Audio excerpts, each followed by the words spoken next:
Good morning to all. Welcome to Bosco Campus Vision. This is Asha SP, Assistant Professor of PG Department of Commerce. So in the last class we have discussed about the procedure of settlement of cases. So today we are going to continue with that particular topic. So we last class ആദ്യത്തെ 5 point ആണ് discuss ചെയ്തത്. ഞാൻ already പറഞ്ഞാലും നമുക്ക് ഇതിലെ 14 point പഠിക്കാനുണ്ട്. So ഇന്ന് നമ്മൾ നെക്സ്റ്റ് 5 പോയിന്റ്സ് ആണ് ഡിസ്കസ് ചെയ്യാൻ പോകുന്നത്. എല്ലാം കൂടെ ഒരുമിച്ച് പറയാത്തത് നിങ്ങൾക്ക് കുറച്ച് കൺഫ്യൂസിംഗ് ആയിട്ട് തോന്നും. അതുകൊണ്ടാണ് ഞാൻ എല്ലാം ഒരുമിച്ച് പറയാത്തത്.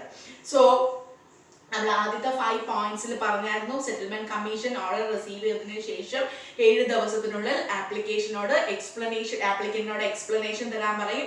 14 ഡേയ്സിനുള്ളിൽ അതിന്റെ ആപ്ലിക്കന്റ് ഓർഡർ explanation കൊടുത്തതിനു ശേഷം സെറ്റിൽമെന്റ് കമ്മീഷൻ ഓർഡർ പാസ് ആക്കാം, either to reject or accept that order. അങ്ങനെ കുറെ കാര്യങ്ങൾ നമ്മൾ കഴിഞ്ഞ ക്ലാസ്സിൽ ഡിസ്കസ് ചെയ്തായിരുന്നു. അപ്പോൾ നമ്മൾ ഇന്ന് അതിന്റെ കണ്ടിന്യൂവേഷൻ ആണ് ഡിസ്കസ് ചെയ്യാൻ പോകുന്നത്. So let's discuss about the 6th point. The settlement commission within 30 days from the date of application may call a report from the commissioner or chief commissioner of income tax. Okay, so settlement commission within 30 days from the date of application. Application കിട്ടി 30 ദിവസത്തിനുള്ളിൽ settlement commission ഒരു report ചോദിച്ചിരിക്കണം from the commissioner or chief commissioner of income tax. Then application അവരുടെ കയ്യിൽ കിട്ടിയതിന് ശേഷം 30 ദിവസത്തിനുള്ളിൽ അടുത്ത 30 അതായത് ഒരു മാസത്തിനുള്ളിൽ കമ്മീഷണർ ഓർ ചീഫ് കമ്മീഷണർ ആ റിപ്പോർട്ട് സെറ്റിൽമെന്റ് കമ്മീഷന്റെ കയ്യിൽ കമ്മ്യൂണിക്കേറ്റ് ചെയ്തിരിക്കണം. Okay, so the first one is the settlement commission may call for a report to the commissioner or chief commissioner of income tax within 30 days from the date of application. Next one is on the receipt of report within 15 days on the date of report may declare the application as invalid. report kitti settlement commission അതിൽ satisfied ആണെന്നുണ്ടെങ്കിൽ 15 ഡേയ്സിനുള്ളിൽ ഒന്നെങ്കിൽ അത് accept ചെയ്യാം അല്ലെങ്കിൽ അത് reject ചെയ്യാം. After receiving the report from the commissioner or chief commissioner of income tax within 15 days അത് receipt കിട്ടി ആ റിപ്പോർട്ട് കിട്ടി 15 ദിവസത്തിനുള്ളിൽ settlement commission can either approve with the case or reject the case. ഇനി റിപ്പോർട്ട് സബ്മിറ്റ് ചെയ്യാൻ ഇനി settlement commissioner of income tax settlement and the copy of the order must be sent to the applicant as well as the commissioner.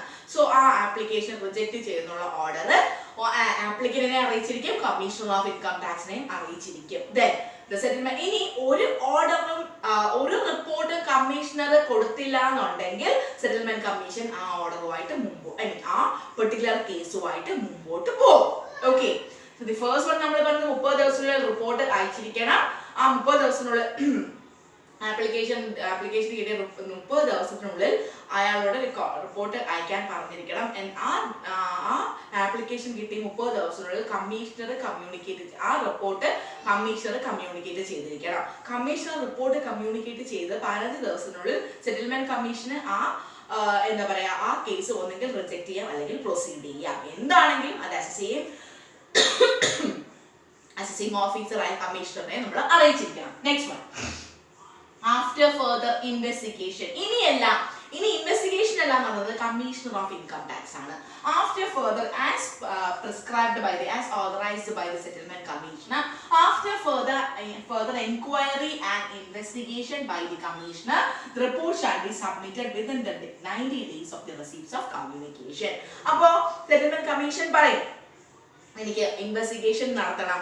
ആ date communication letter കിട്ടിയതിന് ശേഷം 90 ദിവസത്തിനകം further എൻക്വയറിയും ഇൻവെസ്റ്റിഗേഷനും എല്ലാം നടത്തി ആ റിപ്പോർട്ട് സെറ്റിൽമെന്റ് കമ്മീഷണറിനെ ഏൽപ്പിച്ചിരിക്കണം.